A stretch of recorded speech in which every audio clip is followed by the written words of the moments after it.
Oradan yola saldılar bizi, getdik dərinliyə. Erməni bilirdi biz gəlir, onun kadrlarını da qoymuşdular. Videosu var onun, ermənilər öz kadrlarına qoyublar, biz gəlirik, 3-3-5-5 keçirik həmin yerlərdən. Bizə deyilmişdi ki, orada bir postdur. Amma gəldi ərazidə baxdıq ki, sekret post var orada, gizli post var, erməni bir mövqeyi var orada. Rəhmətli Vüqar Yusubov əməliyyata başçılığı o eləyir. Vüqar Yusubov dedi ki, bir qrup göndərə, ehtiyat dəstəni göndərin, getsin, yoxlasın. Yoxladı, dəstə hava işıqlaşırdı, vaxt gedirdi, orada da minalanmış ola bilər, axtarır. İşarə verdilər ki, boşdur post. Post boşdur, ehtiyat yerləşdi, rəhmətli Raqub Orucov. Onlar bir yerdə. Onlar bir yerdədirlər. Elə bir bunlar döyüşü idarə edən şəxslərdir. Bunlar ehtiyatın içindədirlər, ehtiyat dəstənin içindədirlər. Bizdə baskına giririk. Bunlar bizim nəsə olsa bu ehtiyat bizə kömək eləyəcək. Bu belə bir şeydir. Bizə də dedilər ki, artilleriya vuracaq. Məsafə 100 metrdir də, indi biz girəcəyik bunu. Artilleriyanın da piyadalar üçün təhlükəsizlik məsafəsi 400 metrdir, qəlpələrin yayılmanıdır. Bizə Vüqar Yusubov dedi ki, biz düşən yarğanı artilleriya vursun oranı. Artilleriya vursun oranı. Biz düşdük yarğana, artıq gözləyirik ki, artilleriya vuracaq. Çağırırlar, artilleriya cavab vermir. Artilleriya cavab vermir. Hər halda düşmən əlaqələri susturub da, yəni biz belə başa düşürük. Çağırırlar, cavab vermir. Onda bir dənə gördük ki, Kənan Seyidov çıxdı, əlaqə edir ki, diqqətli olun, düşmən bizi mühasirəyə alıb. Mən Məlikov Famil Alimoğlu, 1990-cı ildə Salyan rayonunda anadan olmuşam. Uşaq vaxtından hərbiyə həvəsim olub, ailədə dayım, bibim oğlanları hərbiçi olublar. Məndə də bu həvəs istəyi yaranıb. 2007-ci ildə 11-ci sinif bitirəndən sonra mən də sənədlərimi Heydər Əliyev adına Azərbaycan Ali Hərbi Məktəbinə vermişəm və imtahanlardan keçib mən də həmin məktəbə qəbul olmuşam və 2011-ci ildə həmin məktəbi qoşun kəşfiyyatı ixtisası üzrə bitirmişəm. Ondan sonra xidmətimi təyinat üzrə Murad dağında yerləşən Ensaylı hərbi hissədə kəşfiyyat tam komandir kimi davam etdirmişəm. 2 il orada xidmətimi davam etdirdikdən sonra əlahiddə kəşfiyyat taboru, korpusun əlahiddə kəşfiyyat taborunda kəşfiyyat tam komandir olmuşam. Orada bir çox döyüş tapşırıqlarında iştirak etmişəm. 2014-cü ildə döyüş tapşırıqlarının birində yaralanmışam. Əvvəldən xidmətə başladığım ildən xüsusi təyinatlı qüvvələrə həvəsim olub və mən də seçimlərin birinə yazılmışam və xüsusi təyinatlı qüvvələrdə xidmətimə davam etdirmişəm. O döyüş tapşırığı dediniz, ondan müəyyən qədər danışmaq olar izləyicilərimizə. Bəli, 2014-cü ilin may ayının 29-unda mən xidmət yerimi dəyişərək, dediyim kimi, kəşfiyyat taboruna gəlmişəm. Kəşfiyyat taborunda əslində qalarsa, ora hazırlığıma görə məni seçib gətirmişdilər. Tez bir zamanda orada özümü göstərdim və məni bir nömrəli qrup komandiri kimi döyüş tapşırığına cəlb etdilər. Qazax rayonunun Kəmərli kəndində, orada Ermənistan Respublikasının Berd rayonunun Dovix kəndi ilə sərhəd yanı kənddir. Həmin istiqamətdə snayper fəaliyyətinə cəlb elədilər. Biz həmin tapşırığa gələndə öz qrupumuzla gəlmişdi. Bizə aşağıdan məlumatlar verirlər ki, düşmən ən çox hərəkətdə olduğu istiqamətləri verirdilər. Biz də həmin postlarda gedib snayper fəaliyyəti icra etdik. Müəyyən müddət gəldik, orada müşahidələr apardıq, amma heç bir düşmən rastlaşmadı da bizi ilə. Onların da məlumatlar olmuşdu, yəni nə cürsə. Həmin istiqamətdə fəaliyyəti dayandırmışlar. Silahlı qüvvələr gündən 3 gün qalmışdı artıq. Bütün ordu üzrə ön xəttlərə gücləndirmə vermişlər. Düşmən də bundan aşkar idi. Biz digər postlarında müşahidə apardıq, hərəkət var idi. Sadəcə bizdən uzaq idi, əlverişli mövqe deyildi. Artıq iyun ayının 23-cü görürsə qarşı posta bacasından tüstü çıxıb. Bildik ki, artıq gəliblər. Nəsə olacaq. İtləri zadı hürüşüb eləyirdi. Bir gün səhərə yox, gördük ki, düşmən səngərdə qazıntı aparır. Gecə müşahidə edirik, səhərə yoxdur, qazıntı aparır. Biz də qabaqcadan neytral mövqedə öz mövqeyimizi qurmuşduq ki, düşmən hərəkətdə olanda biz onu vuraq. Onlar da postdan kəndə yolları var idi, təminat yolu vardı. Kənd onların yaxınlığında, harasa 1-2 kilometr zad məsafəsində belə kəndlər idi. Həmin yolla gedirdilər. Biz də həmin mövqedə artıq həmin yeri saxlamışdıq. İndi buradan düşməyəcəyik. Amma yenə də o yolla hərəkət eləmirdilər. Artıq mən gedib ehtiyat bir mövqe düzəltmişdim. Və öz komandanlığımıza da məlumat vermişdim ki, buradan hərəkət yoxdur, amma qarşı postda harca 700 metr, 650 metr, 700 metr yaxın belə məsafə var. Orada bunlar hər həftənin 5-cü günü postları dəyişirlər və maşın gəlir həmin posta. Yəni bizə ona görə uzaq mənzilli snayper tüfəngi verin. Sağ olsunlar, təşkilimizi korpusdan həll elədilər. Bir uzaq mənzilli snayper, Azərbaycan istehsalı olan İstiqlal snayper tüfəngi gətirdilər, verdilər. Onun üçün ayrıca mövqeyi düzəltdim və mövqeyləndim, gözləyirəm. Bir gün, ayın 27-ci gün müşahidədən məlumat verdi ki, əskər, komandir, posta maşın gəldi. Siz orada tək idiniz yoxsa? Mən qrupla gəlmişəm. Qrup müşahidədədir, mən qrup komandirəm, qrup müşahidədədir. Mən də ayrı istiqamətlərdə, indi tək bir postdan istiqamətdən aparmır da müşahidə. Fərqli istiqamətlərdən mövqeylər düzəlmişik. Həmin istiqamətdə harada olsa orada vuracaq. Əskər dedi ki, yan posta gəldi maşın. O 700 metr olan yerə, 650-700 metr olan yerə maşın gəldi. Getdim, uzandım mövqe. Mən də orada pexotanın postunda bir dodu dağıtmışdım. Özümüz üçün mövqeyi düzəltmişdim orada, uzanaraq atəş açmaq. Çünki istiqlal silahı ağırdı və mən onu lüləsini səngərdən qırağa çıxartsam, avtomatik aşağı olacam. Və mən onu elə bir mövqedə düzəltdim ki, neçə gündür sulayıram, eləyirəm ki, oraya ki, maskalayıram ki, yəni atış olanda torpaq qalmadı. Çünki istiqlal vahiməli silahdır. Onu mövqeyləndim həmin yerdə, gözlədim maşının çıxmağını. Gördüm ki, su maşınıdır, çıxır. Maşın birinci, elə bir MBM-dən çıxan kimi postun qabağına çıxan kimi maşını vurdum. Atdım, maşına dəydi. Maşına dəyince kapotu qalxdı yuxarı. İstədi sürsün, salsın, ikinci atışla vurdum, maşın alışdı. Maşın alışdı, alışmaq ilə atışma düşdü orada. Orada atışma düşdü. Bir dənə güllə vurdum, dedim da maşın təmiz yansındı. Düşdüm meşəsinə, başladım meşəzada yanmağa. Mən də sevinirəm ki, vurmuşam da, artıq nailiyyət var. Başlandı atışma düşməyə. Elə bir biz olduğumuz mövqe elə bir yerdədir ki, üç tərəfimiz düşməndir. Sağımızda, solumuzda, önümüzdə də düşmən var. Atışma düşdü, gördüm sağ tərəfdən 30 saniyə fərqinə keçdi qarşımıza. Mənim də mövqedə əskərlərim vardı, orada çıxıblar. Dedim ki, gedim onun yanına, görüm də birdən nə sonra. Erməni bizdən yuxarıdadır, qarşımızda olan mövqedə. Düz səngərin üçün vururlar. Üç tərəfdən bizi atırlar. Sadəcə orada bizim atəş dəstək bölmələrimizin biraz səhv onda oldu ki, onlar bizi vaxtında dəstəkləmədi. Mən girdim mövqeyə, o hazırladığımız mövqeyə, atışdıq orada. Atışdıq, bir açıq yer var idi, elə sağ tərəfimizin deşəkandan atırdılar deyənə. Biz oraya meşok qoymuşduq da, üstüma.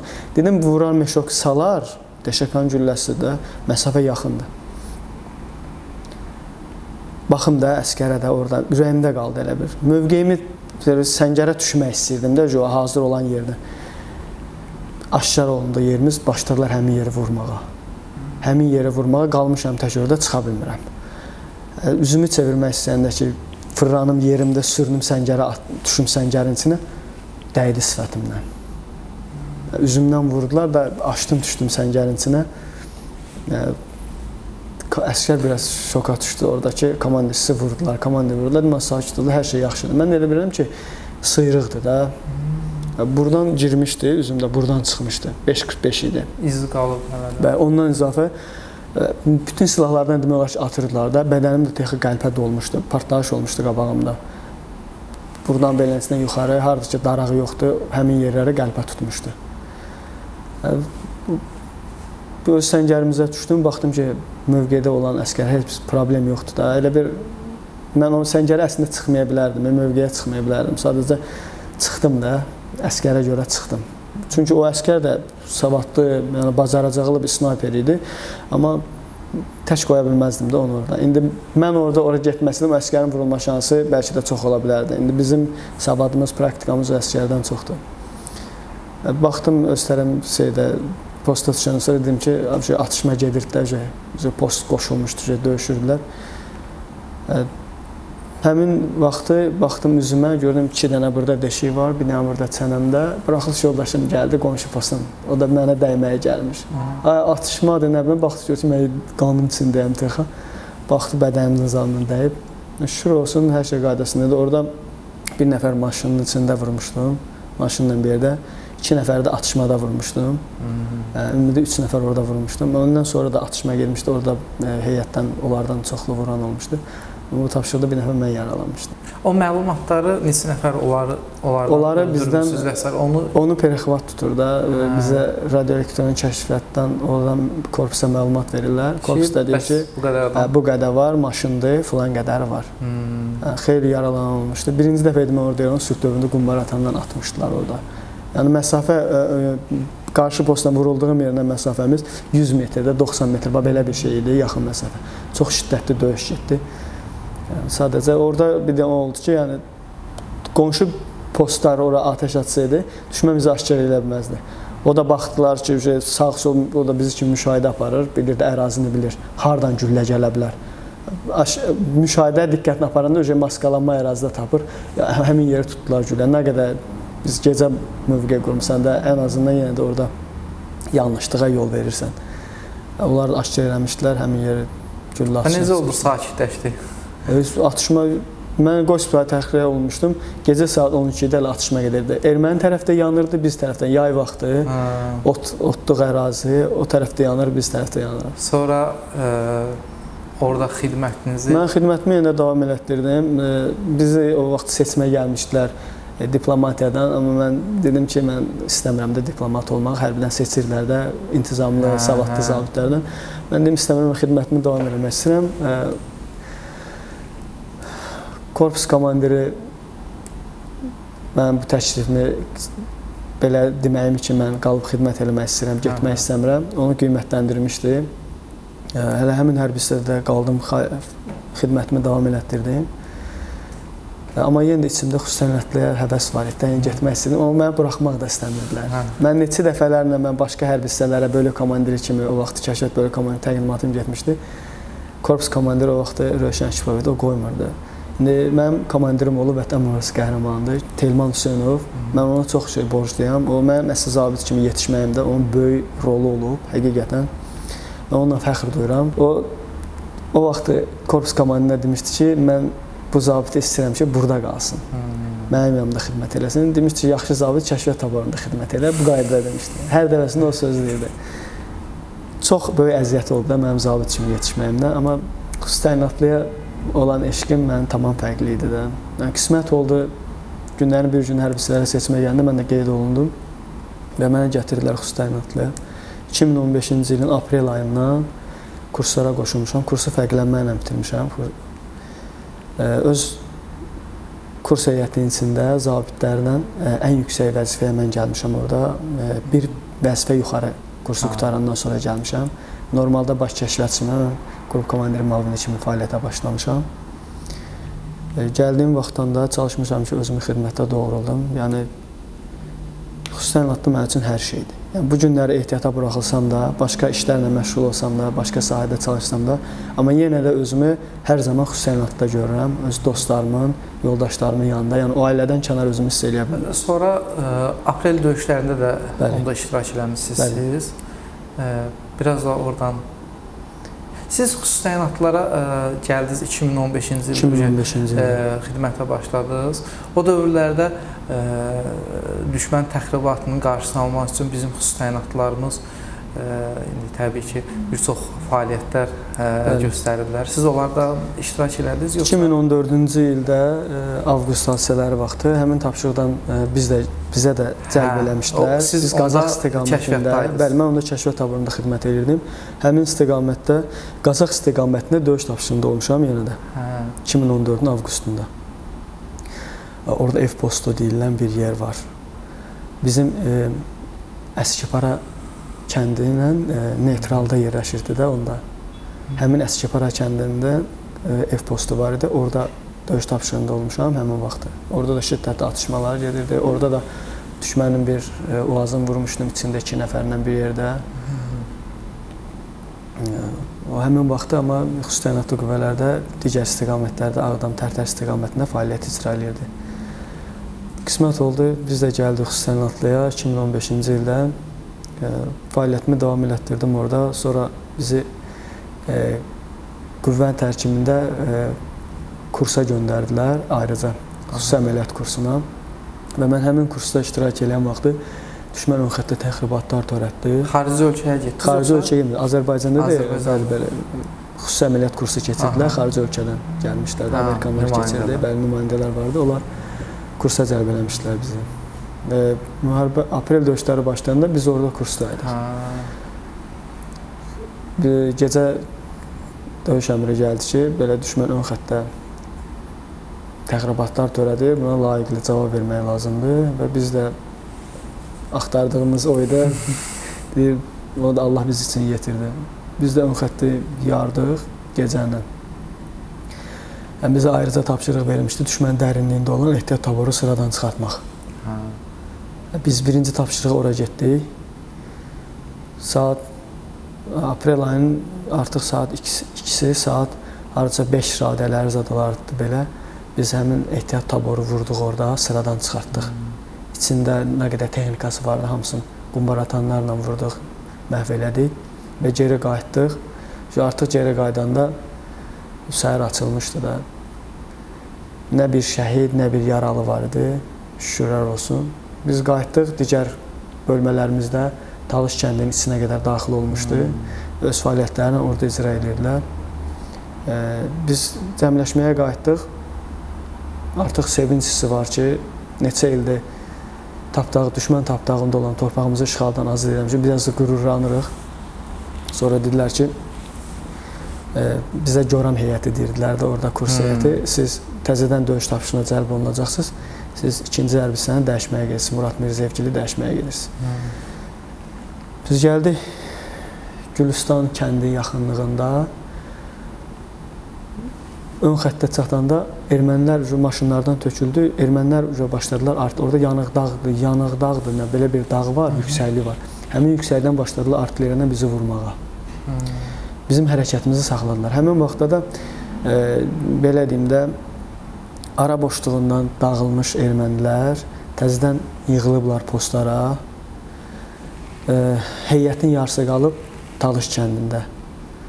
Oradan da erməni tankları bunların tanklarına hücuma keçiblər ermənilər. Qalıblar mühasirədə. Şəxsiyyət geri çıxıblar, döyüşə-döyüşə. Postu təzədən alıblar, mövqeyə yerləşiblər. Və Murad Mirzəyevgil orada şəhid olmuşlardı. Biz onlara çata bilmədik də elə bir. Necə çata bilmədik? Çünki erməni şərait yaratmadı ki, şərait yaranmadı. Artilleriya vururdu, biz keçə bilmirdik. Orada uşaqlar şəhid oldular. Çox pis olduq da, həddindən artıq çox pis olduq. O vəziyyət yaranmışdı ki, parçalamaq istəyirdi də hər bir şey. Bizi geri çıxartdılar həmin istiqamətdən, başqa istiqamətdən döyüş tapışına cəlb edildilər. Gətirdilər bizi Tapqaraqoyun istiqamətindən döyüş tapışına cəlb edildilər. Çünki artıq keçmək olmurdu. Artilleriya bütün keçid nöqtələrini bağlamışdı. Getməyin bir anlamı yox idi. Getməyin ümumiyyətlə bir anlamı yoxdur. Çünki bizim heyətdə tank əleyhinə vasitə yoxdur. Yəni ancaq qumbaratandır. Qumbaratanın da atış məsafəsi maksimum 500 metrə qədərdir. Ermənilər də tanklarla vururlar mövqeləri, artilleriyanla, dron koordinat verir, artilleriyanla da vururlar. Yəni getməyin heç bir anlamı yoxdur. Artıq şəxsiyyət əlaqə itib, şəxsiyyətlə əlaqə yox.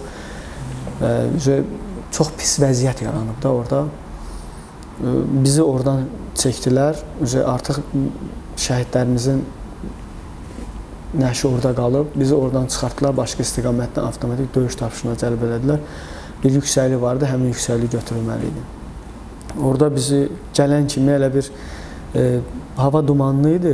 Gələn kimi artıq biz keçdik, öz bölmələrimizin birinci eşelonu yarmışlardı erməni. Oradan yola saldılar bizi, getdik dərinliyə. Erməni bilirdi biz gəlir, onun kadrlarını da qoymuşdular. Videosu var onun. Ermənilər öz kadrlarına qoyublar. Biz gəlirik, 3-3-5-5 keçirik həmin yerlərdən.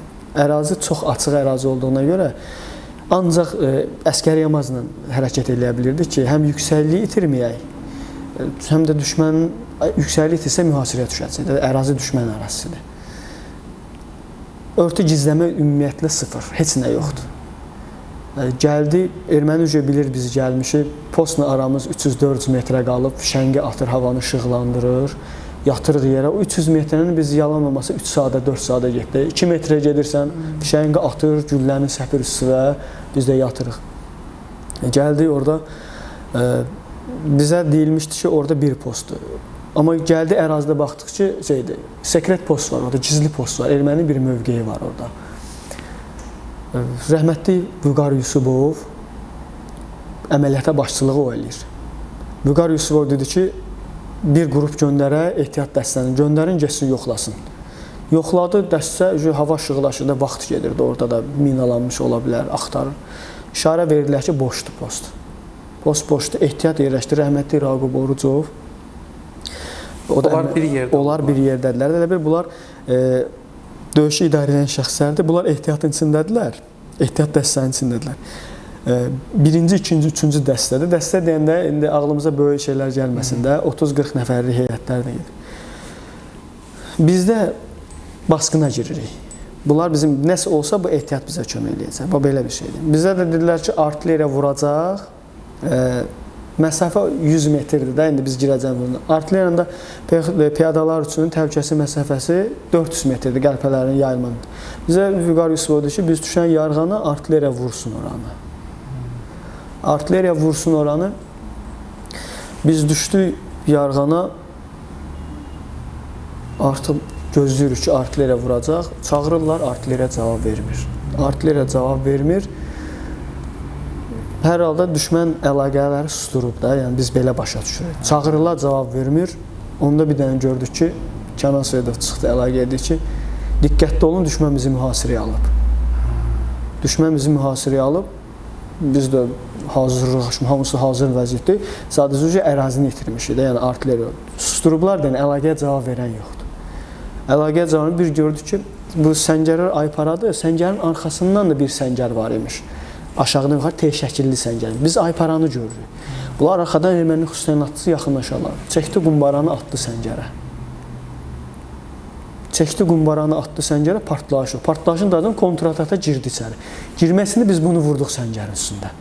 Bu bizim sağımızda gedir, bu ehtiyat tərəfdə. Bunlar bizi görmürlər. Dərən için görmürlər. Həmin istiqamətdə artıq biz bunu vuran sonra döyüş başladı. Döyüş başladı. Mövqedən o Raqub Orucov olan yerə tank atdı, minamyot atdı. Daima postun arxasında 4 dənə tank, 2 BMP, heyət çox imiş. Biz əlverişli mövqedə yuxarı çıxmalıyıq. Hazırlıq yendidir, öz sözündür. Bizim üzərimizdə 60-lıq minatanlar vardı. Minatanları qoyduq, atəş açdıq bunlara. Sonra lülaltı qumbar atanlardan keçdik bir xəttə. Qurban Allahın qismətidir, Allah istəyir o ora düşür. Atdığımız mərmilər elə bir əlinlə götürsən, səngərin içinə atırsan. Bunlara bir şok ateşi yaşatdıq orada. Eyni qaydada onlar da bizə şok ateşi yaşadır. Yəni bizdən də şəhid onlar. Birinci rabitəçilərimizi vurdular. Məsələn, mənim qrupumda Allah can sağlığı versin, Zəkəriyyev Nur vardı. Onun qolundan vurmuşdu. Əskərov Təbriz var idi. Məsələn, onun qəlpə düz sinəsindən dəymişdi, kürəyindən çıxmışdı. Birinci rabitəçiləri vurdular. Elə bir hazırlıqlı bizi gözləyirmişlər ki, biz gələk həmin istiqamətə, bunlar bizi mühasirəyə alsınlar da. Qabaqcadan elə bir planlanmış bir şey olub da, düşmən tərəfindən ehtimalları, ya nədirsə. Həm də öz əraziləridir. Öz ərazilərdə bilirlər. Buna baxmayaraq, biz orada nə geri çəkilməyə şans var, nə də ki, başqa heç bir şey, ancaq irəli gedib mövqeyi tuta bilər də. Biz orada düşmənin 2 tankı vurdu. O tankı vuranlardan biri indi hal-hazırda ehtiyatdadır. Biri mənim qrupumdan idi. Güzür Hüseynov Rafis var idi. Yaxınlaşdı tanka o atışmanın içində. Düz gör nə qədər erməni qudurmuşdu ki, o məsafədə tank komandiri çıxıb NSVP-dən bizə atırdı. Tankın üstündən. O onu görə bilmədi. Rafis yaxınlaşdı, qumbar atandan vurdu bunu. Tankın qülləsi qalxdı, sonra ikinci dəstədən bir gizirdə vardı, o da digər tankı vurdu. Elə bir tankı vuranda erməni elə bir canına xof düşdü, qorxu yarandı. Qorxu yaranan kimi biz qalxdıq, bir maşının birində vurduq orada. Bunlar elə bir Madagiz tərəfdən arxa yol var. Oradan maşından şəxsiyyətə tökürlər, görürük də onu. Doldururlar səngəri, biz də bunlarla qırışırıq. Nəhayət əlaqəyə çıxa bildi. Qumbaratanla havaya atəş açmışıq və onlara istiqamət vermişik, artilleri bu istiqamətə vur. Birinci mərmi düşəndən sonra əlaqə yaranıb, əlaqə ilə artilleriyanı həmin istiqamətə yönləndirib döyüşü davam etmiş. Orada bizim 9 nəfər şəhidimiz oldu. Raqib Orucov şəhid olmuşdu, bəli, Vüqar Yusufov şəhid oldu. Orada Şirinov var idi, zabitimiz Şirinov Sahil. O qumbaranı atanda düz onun qabağına düşmüşdü. Ermənin atdığı kontur güllə düz ağzından girmişdi, buradan kürəyindən çıxmışdı. Onlar görməmişdilər də yəni onu. Belə oranı... Siz necə oldu və oradan çıxdınız? Biz oranı aldıq, çıxmadıq. Erməni oradan çıxmağa məcbur elədik. Biz artıq çıxdıq mövqeyə, erməni vurduq, çıxartdıq oradan səngərdən. Mövqeyləndi, qoymadı. Səhər-səhərə 6-7-yə işləmiş, döyüş başlayıb, saat 12-1-ə işləmiş, biz erməniyi vurub oradan çıxarmışıq. Sonra bizim dost bölmələrimiz, digər Yaşmanın hərbi hissəsi gəlmişdi ora, 2 qrupla gəlmişlər bizə dəstəyə. Onlardan da bir nəfər şəhid oldu orada. Müstəcab Orxanlar rəhmət eləsin. Amma biz oradan vurduq, ermənini çıxartdıq. Yəni şəhid də versək, yaralılarımız da çox oldu, amma geri çəkilmədi oradan. Orada bizim qardaşlarımızın nəşi qalmışdı o tərəfdə. Yəni onun qisası bizi alovlandırmışdı. Yəni biz orada bu vaxta qədər bizim heç bir şəhidimiz, yaralımız orada qalmayıb. Biz onları orada həmin əraziləri nəzarətə götürməkdən ötürü biz məcbur idik oranı götürməyə. Ölsəydi də, qalsaydı oranı götürməlidir. Və şükürlər olsun ki, orada bizdə heyətdən zabitə, komandir heyətindən daxil, briqadanın qərəcərəsi başından yaralanıb getmir. Briqada komandiri yaralanıb özü orada. Heyət yaralananlar var, heç kim getmir. Orada mənim yadımdadır, bizim 2-ci dəstədən bir müddətdən artıq vardı, yaralanmışdı. Qəlpə kürəyini aparmışdı, 2 FSP-yə bağlamışdı. Yalnız 18 sm kürəyində yeri yox idi. İçalatı görünürdü. Deyirdi ki, mən getmirəm. Arxadan xəbəri yoxdur özündən. Mən getmirəm. Mən qalıram. Hə, yaxşı, o qaydada. Bağırov Emin, bax orada şəhid olmuşdu.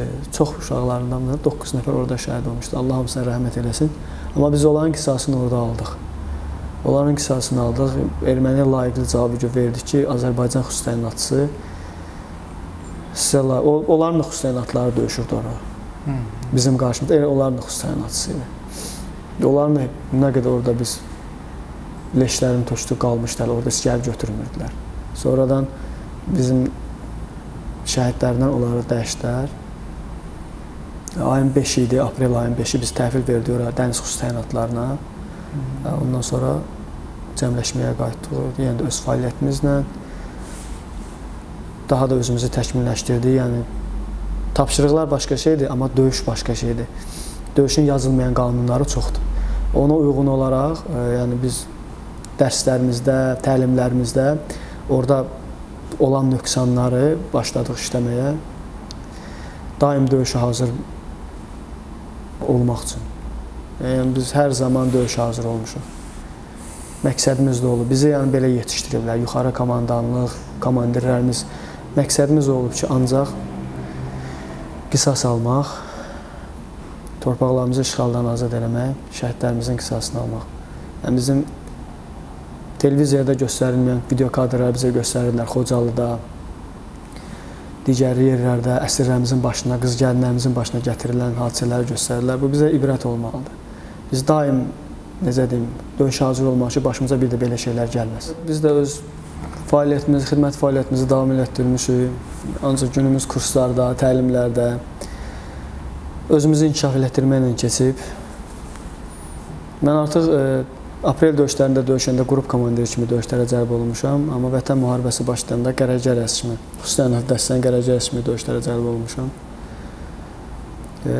Sentyabrın 27-sində ön xəttdə təxribatlar yenə də həmişə olduğu kimi düşmən təxribatı əl atdı. Cənab Ali Başkomandanın göstərişinə əsasən bizlərə də döyüş əmri verildi. Biz həmin döyüş tapşırıqlarına sentyabrın 27-də Kəlbəcər istiqamətinə qoşulmuşuq. Ağdərə-Kəlbəcər təminat yolunun bağlanması idi bizim tapşırıq. Onu deyə bilərəm ki, adından məlumdur Murovdağ. Yüksəklik cəhətdən Kiçik Qafqazın ən hündür yüksəklikləri orada yerləşir. Həmin ərazidən düşmən arxasına keçid eləmişik. Həmin vaxtı həm ərazi relyefi bizə çətinlik yaradırdı. Yəni, hava şəraiti dumanlı, çiskinli. 26-sına artıq yağış yağırdı, yuxarıda dolu qar halında idi. Biz də artıq mövqeylənmişdik. Tapşırığa adaptasiya olmuşdu, artıq tapşırığı gözləyirdik, irəli əmrini gözləyirdik. 27-si artıq irəli əmri veriləndə biz düşmən arxasına keçdik. Yəni də deyirəm, ərazi çox sıldırım, sərt yerlərdə, üzərimizdə olan təchizat nə qədər ağır olsa belə, amma yenə də içimizdə olan vətən eşqi, intiqam hissinə mane ola bilmədi. Bizə həmin istiqamətdə, həmin yerə 2 gün vaxt qoymuşlar, 2 gün müddətinə çatmağa. Biz oranı günün sonunda erməninin qarşımızda bir postu var idi. Həmin postu aldıq. 25-95 yüksəkliyi var idi. Həmin postun üstündə Tağım Dayaq məntəqəsi var idi. Həmin postu aldıq oradan. Elə bir o ön xətti yarılanda tapşırıq qoyulmuşdu. O Pexotanın tapşırığındadır, piyada qoşunlarının tapşırığındadır. Amma deyilmişdi ki, onlar ala bilməsə həmin istiqamətdə xüsusi təyinatlı bu postu götürsün. Çünki ərazi baxımından çox sıldırımdır, meyilliyi də çoxdur. Biz ön xətti keçdik, artıq neytral ərazidə idi, düşmən postunun altındaydıq. Sağ-sol postlar götürülmüşdü, bu arxada dərinlikdə olan bir post. Postun qarşısında biz yaxınlaşanda öcə posta baskın eləmək 3 nəfər çıxdı qarşımıza. Biz bunu vurduq burada. Neytral ərazidir. Tam düşmənin keçə bilməmişik də, səngərə düşə bilməmişik. Bizə lazımdır əslində qalacaq. Biz postun arxasına keçmək istəyirik. Çünki əlverişli şərait dövrdə postun qarşısı minadır, tel maneələri qurublar. Yəni oradan getmək ağılsızlıqdır. Biz yanından keçmirik. Sadəcə indi rastlantı oldu. Yəni biz şərait ola bilərdi ki, məsələn, o düşmən bizi görməsəydi, biz şərait yarada bilərik ki, uzaqlaşsın, biz keçək oradan. Çünki tapşırıq var. Bizim məqsədimiz onunla döyüşmək deyil. Arxadan keçib rahat vurmaq olsun. Amma elə oldu ki, üzbəüzə çıxdı da. Yəni hava şəraiti elə dumanlıdır ki, 1 metr yarımı görmək olmur. Çıxan kimi vurduq bunları. Bunları vuran kimi qismətdir də duman çəkildi. Duman çəkildi bunlar başımızın üstündə.